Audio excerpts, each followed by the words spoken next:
वही अपने जीवन के ऊंचाइयों की ओर जा सकते हैं। पर जिनके जीवन में कभी उनको क्रोध, कभी उनका लोभ, कभी उनके मोह। धृतराष्ट्र में क्या खराबी थी? बहुत अच्छा आदमी था, बहुत प्यारा बंदा था, बस एक मोह दुर्योधन के प्रति, एक मोह। न एक बच्चों को बचने दिया, श्री कृष्ण से जो सेनाएं मिली थी उनको भी मरवा दिया। बताओ, श्री कृष्ण की नारायणी सेना थी, और नारायणी सेना भी अगर दुर्जनों की तरफ हो तो नारायण की सेना का भी विनाश हो जाता है। ध्यान रखना, ये बात सदा याद रखना। ये मत समझना मेरी तरफ तो नारायण की सेना है। अगर तुम दुष्टों के साथ खड़े हो, दुर्जनों के साथ खड़े हो, लोभियों के साथ खड़े हो, अगर तुम धृतराष्ट्रों के साथ खड़े हो, तो नारायण की सेना भी तुम्हारी हिफाजत के लिए होगी, सुरक्षा के लिए होगी, तो तुम बच नहीं पाओगे। इसलिए जीवन में तुम्हारे सत्संग और सत्कर्म ही तुम्हें बचाते हैं।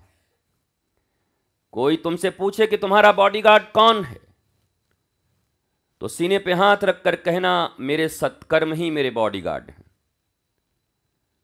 तुम्हारा वर्धन करने वाला, तुम्हारा मेंटर कौन है, प्रेरक कौन है, तो तुम कहना कि सत्संग ही मेरा प्रेरक है, मेरा मेंटर है, और वो सत्संग जिनकी कृपा से मिलता है वही मेरे सर्वस्व परम धन है, क्योंकि वह मुझे मनुष्य से देवता की ओर ले जा रहे हैं।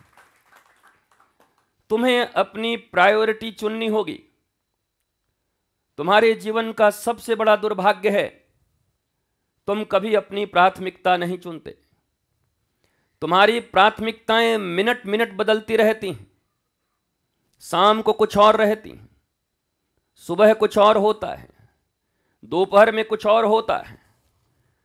अलग अलग तुम्हारी भावनाएं हैं, अलग अलग छे तुम्हारे अंदर वृत्तियां, जो भी आ रहा है उसको बोलो चुप रह के आने के लिए, वृत्तियां हैं।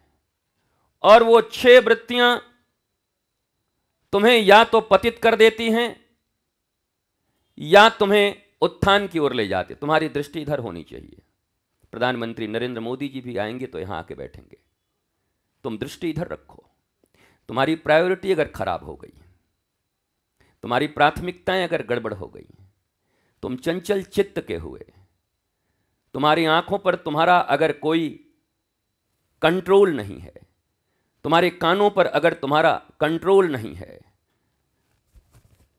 और अगर तुम चित्त चंचल करके जी रहे हो, तो याद रखो परमात्मा भी तुम्हारे समक्ष खड़े होंगे, तो तुम्हारा चंचल चित्त तुम्हें परमात्मा की तरफ नहीं जाने देगा, परमात्मा के विरोधियों की तरफ तुम्हें ले जाएगा। मैं देखता हूं बरसों से, जब कभी जीवन में ऐसा अवसर आता है, मनुष्य को अपनी प्राथमिकता चुनने का कोई उपाय ही नहीं है, वो कोई उपाय ही नहीं चुन सकता। उसके आंख चंचल हैं, उसके कान चंचल हैं, उसके टांग चंचल हैं, उसकी सारी वृत्तियां चंचल हैं। और जबकि सत्संग के श्रवण के समय परीक्षित को गुरुदेव सुखदेव ने कहा, जितासन आसन जीत। अगर सत्संग के आकांक्षी हो, केवल दिखावटी सत्संग नहीं करते, अगर सत्संग भी तुम्हारे लिए कोई साधन न हो, सत्संग ये न हो कि मैं भी सत्संग में बैठा था, मैं धार्मिक हूं। अगर वास्तव में परिवर्तन चाहते हो सत्संग से, तो इस दुनिया में एक बार विवेकानंद, जापान उनका जाना हुआ बहुत कम लोग जानते हैं, डोंट टॉक। उसी समय सुनामी जैसी बड़ी भयंकर आंधी आ गई। कई लोग बैठकर उनके साथ योग कर रहे थे, भागे सब के सब, बोलो भागो भागो, बेसमेंट में भागो, बेसमेंट में भागो। घंटों बाद सारे घर द्वार उड़ गए, वृक्ष गिर गए, छत बिछत अवस्था हो गई। 1.5 घंटे के बाद जब सारे पुनः निकल के आए तो देखिए विवेकानंद जैसे के तैसे आंख बंद करके बैठे। बोला भैया पेड़ उखड़ गए, घर गिर गए, महात्मा तुम्हारा कुछ क्यों नहीं हुआ? विवेकानंद जी ने कहा तुम बाहर विचरण कर रहे थे और मैं अंदर विचरण कर रहा था, तो बाहर की हवाएं, बाहर की आंधियां भीतर में स्थित और स्थिर मनुष्य का कुछ बिगाड़ नहीं सकती। वो क्या कारण है कि तुम 10 कंपोज की गोलियां खा के मर जाते हो? वो क्या कारण है कि तुम साइनाइड को यहां रखते ही समाप्त हो जाते हो? और वो क्या कारण है कि जिस वैद्य ने मीरा को जहर दिया बनाया वो तो सूंघते ही मर गया, पर मीरा हलाहल विष पी के भी जिंदा रह गई? ये कौन सा कारण है?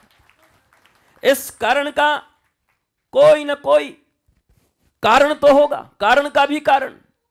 ये कारण जानने का प्रयत्न क्यों नहीं करते? इसलिए मैं सदा कहता हूं जहां रहो एकाग्रचित्त रहो। एकाग्रचित्त का अर्थ है चित्त एकाग्र, अर्थात चित्त में वही चीजें आएंगी जिसको एक को तुमने आगे कर लिया अपने जीवन में। एकाग्र का सीधा सीधा अर्थ है एकाग्र, एक को अग्र कर लेना। तुम्हारे जीवन में वो एक कौन सा अग्र है? लैला के लिए मजनू थी, सिरी के लिए फरहाद, धंधेबाजों के लिए पैसा, दलालों के लिए कमीशन, गुरु के शिष्य के लिए उनका परमिशन। बहुत सारी चीजें हैं, सबने कुछ न कुछ एकाग्र किया हुआ है। तुम भी जरा एक दिन विचार करना रात्रि में सोकर कि तुमने किसको एकाग्र किया है? पैसे को, प्रतिष्ठा को, किसी रिश्तेदार को, परिवार को, समाज को, राष्ट्र को, किसको किया है? गहराई से उत्तर प्राप्त करना और तब एकाग्रता की बात करना। ये अज्ञानी माताएं, अज्ञानी पिता बच्चों को लेकर चले आते, कहते गुरुजी इसका एकाग्रचित्त नहीं होता। अब इन दोनों से चंचल इस दुनिया में कोई नहीं, उस माता पिता से। 2 चंचलों को मिलकर के एकाग्रचित्त पैदा करोगे तुम, महाचंचला होगा वो। 2 चंचल मिलके पैदा करेंगे किसी को एकाग्रचित्त, और हो भी जाए तब जैसे वहां हो गया हिरण्यकश्यप और कयाधु के घर में। कब हुआ? जब उन 2 में से एक एकाग्र हो गई। हिरण्यकश्यप तो एकाग्र न हुआ, वो भी हुआ एकाग्र, पर किसके लिए? प्रतिष्ठा के लिए। कोई नारायण नहीं, इस दुनिया का भगवान मैं हूं। कयाधु किसके लिए हुई? मैं किसी को नहीं जानती, मैं तो केवल गुरुदेव नारद को जानती हूं, अब जो ये करेंगे वही सही होगा। उन्होंने गुरु को एकाग्र किया, इसने अहंकार को एकाग्र किया, इसके पेट फाड़ दिए गए, अंतड़ी पचौनी निकाल ली गई, और कयाधु के गर्भ से भगवान विष्णु का सबसे बड़ा भक्त का जन्म हुआ, जो आज भी ध्रुव तारा के रूप में चमक रहा है और हम देख रहे हैं। अटल, अविचल, अखंड, अनंत, अविनाशी। तुम्हारे जीवन में भी ऐसा ही अविनाशी तत्व उतरना चाहिए। ये छोटे छोटे लोभ, ये छोटी छोटी बातें, यहाँ पैसा कम हो गया, यहाँ रुपया कम हो गया, हम पहले आए हमसे पहले नहीं मिले, वो बाद में आया उसको दे दिया, बड़े बड़े लोग लेकर के इनके लिए गिफ्ट आए उनसे मिल लिए, हम तो बेचारे पीछे ही खड़े रह गए। ये सब तुम्हारी ईर्ष्या की भावना और बड़ी क्षुद्र भावनाएं हैं। इन भावनाओं से कभी भी तुम गुरु तत्व को अपने भीतर में नहीं उतार पाओगे, क्योंकि जिस व्यक्ति के हृदय में केवल असंतोष है, जिस व्यक्ति के हृदय में केवल तुलनाएं हैं, वो व्यक्ति कभी भी न गुरु का न गोविंद का रसिक हो सकता है। गुरु गोविंद के रसिक होने के लिए मान, अपमान, सम्मान, सामान, इन सब से, और अंतिम बात तो प्राणों से भी हाथ धोने की जो भावना रखता हो, वही गुरु का बच्चा हो सकता है। और वही गोविंद का बच्चा हो सकता है। हम लोग मान नहीं छोड़ पाते, सम्मान नहीं छोड़ पाते, अपमान नहीं छोड़ पाते, प्राण कौन छोड़ेगा? प्राण ले लेंगे गुरु का, और कि हमको दिया नहीं है सम्मान, अच्छा अच्छा ये बहुत बड़ा गुरु बन गया आजकल, पहले हम ही तो इसको बनाए थे, अब इसका मैं उपाय करता हूँ। गुरु का उपाय कर रहे हैं लोग। गुरु सारी दुनिया का उपाय में लगा है कि तुम्हारे जो चंचल चित्त हैं वो शांत हो जाएं, दत्त चित्त हो जाएं, तुम मस्ती में आ जाओ, तुम आह्लाद में आ जाओ। पर मनुष्य ऐसा रावण है और मनुष्य ऐसा हिरण्यकश्यपु है कि वो नारायण और राम का भी इलाज करने में लगा रहता है। अच्छा ये तपस्वी का बेटा, इसका इलाज मैं करूंगा। वैसा इलाज हुआ कि भगवान ने इलाज कर दिया 31 बाण में। वो आज तक इलाज है कि 1 लाख पूत 1.25 लाख नाती ता रावण घर दिया न बाती। न कोई दिया जलाने वाला बचा, न कोई बत्ती जलाने वाला बचा, पर वो भी इलाज ही करने आया था भगवान का। ये जितने भी असुर हैं ये सब भगवान और गुरु का इलाज करने आते हैं और इनका परमानेंट इलाज परमात्मा कर देते हैं, फिर इनको इलाज की जरूरत नहीं पड़ती। मत बिखरो, मत अपने मार्ग को भ्रमित करो। इस दुनिया में 2 ही चीज हैं, धर्म या वर्म। या तो तुम भ्रम में जियोगे या तुम धर्म में जियोगे। जिसके जीवन में भ्रम है वो धर्मवान नहीं हो सकता। मैंने कई बार कहा है, जहां शंका है वहीं लंका है और जहां विश्वास है वहीं वृंदावन है। हम तो विश्वास के वृंदावन में रहते हैं, शंका लंका में नहीं रहते। मेरे प्यारे बच्चों, आज भगवान की बड़ी कृपा है, मेरे लिए भी प्रबोध दिवस जिसको कहते हैं, प्रबोध दिवस का अर्थ होता है कि मनुष्य को प्रबोध हो, मनुष्य को ज्ञान हो कि मेरे 1 वर्ष और चले गए हैं। लोग कहते हैं आज बड़ी प्रसन्नता का विषय है। मैं कहता हूं अगर अज्ञानता में जिए तो आज से दुख का दिन सबसे बड़ा कुछ होगा नहीं। आज याद होगा कि 1 वर्ष मैंने यूं ही ऐसे ही गंवा दिए, बर्बाद कर दिया। किसी अच्छे व्यापारी ने अपने पुत्र को दिया 1 लाख रुपए कि बेटे इसको ठीक करके रखना, 5 लाख कर्ज करके वापस आ गया। तुम भी जरा सोचो।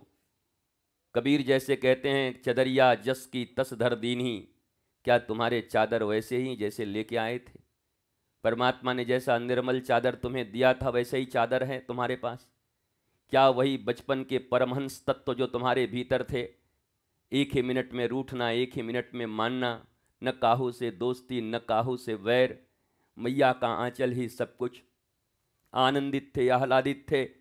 पर बाद में आपके भीतर में पता नहीं कितनी कितनी चीजें घुसती गई, प्रवेश करती गई।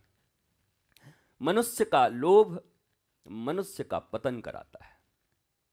ये लोभ प्रतिष्ठा और धन का होता है, वो बहुत पतन कराता है और ये प्राप्त नहीं होता, बल्कि जिनके जिनके पास प्राप्त थे ना उनके छिन गए।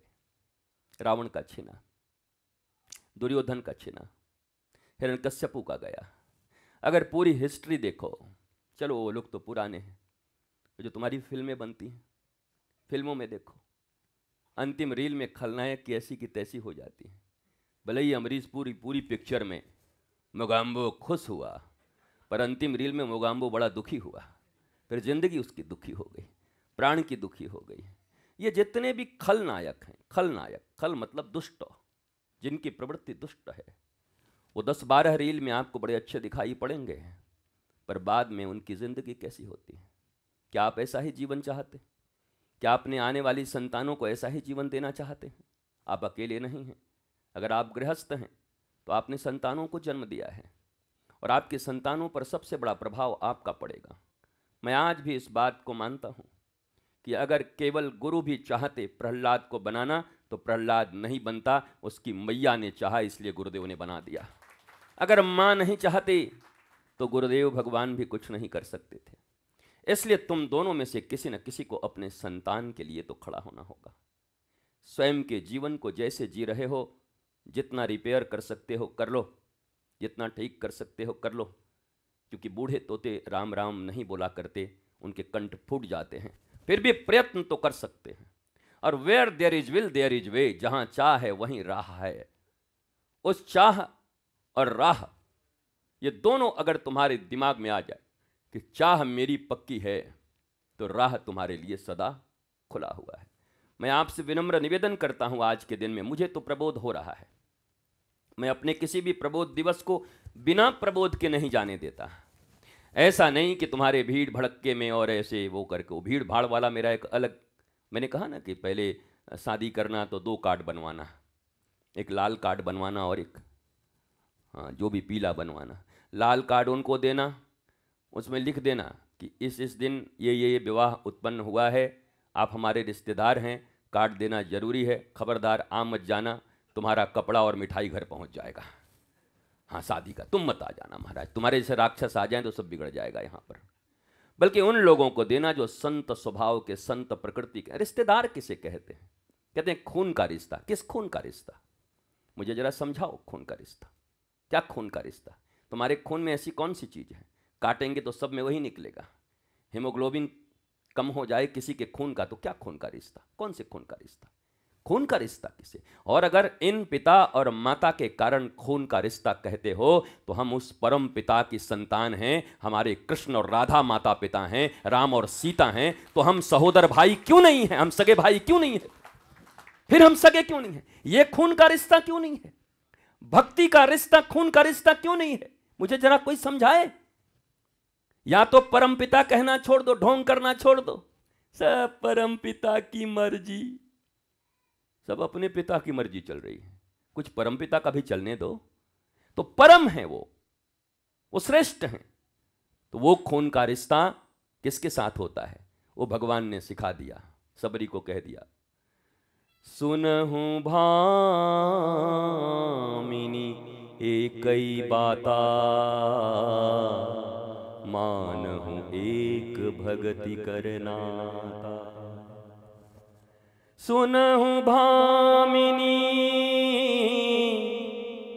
सबरी सबरी, सुनहु भामिनी मुरे कई बाता, मानहु एक भगति करनाता, मानहु एक भगति करनाता।